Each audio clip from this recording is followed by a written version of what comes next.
कुठल्या तरी देवदर्शनाला जावं म्हटले, जवळच असणाऱ्या बाळूमामांच्या मंदिरामध्ये जावं. बेलाटी येथे असलेलं हे बाळूमामांचं मंदिर, तिथे गेल्यानंतर खूप प्रसन्न वाटतं आणि तसंच झालं. आम्ही तिथे गेलो आणि गेल्या गेल्याच शंख वाजला. आरतीची तयारी चालूच झाली होती. तिथे पोचताच क्षणी सगळं पॉझिटिव्ह वाटायला लागलं होतं. पटपट आतमध्ये गेलो आरती घेण्यासाठी. बाकीचेही भाविक तिथं आलेले होते. सगळेजण आरतीची तयारी करतच होते आणि आम्हीही तिथे जाऊन उभे राहिलो. आरती घेतली. आरती चालू झाली. खूप जोरजोरात टाळ्यांचा आणि ढोलाचा आवाज येत होता. छान प्रकारे आरतीचं सगळीकडे पॉझिटिव्ह वातावरण निर्माण झालं होतं. शनाया पण सगळ्यांना बघून लगेचच टाळ्या वगैरे वाजवायला लागली होती. जसं काही तिला सगळं काही समजतच होतं. तिची तर ही पहिलीच वेळ होती.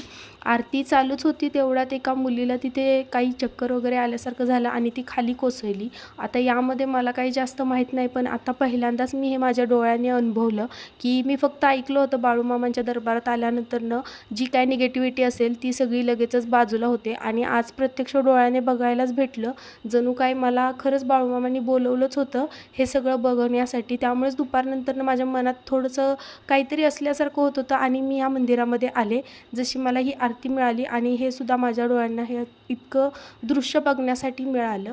आरती झाली त्यानंतरनं आम्ही सगळ्यांनी तिथला आशीर्वाद घेतला. हा पालखीचा आहे फोटो, ज्यामध्ये बाळूमामांचा फोटो आहे. तिथे जाऊन पाया पडले. रांगेला उभे राहून आत गाभाऱ्यातील मंदिराचे दर्शन घेतले.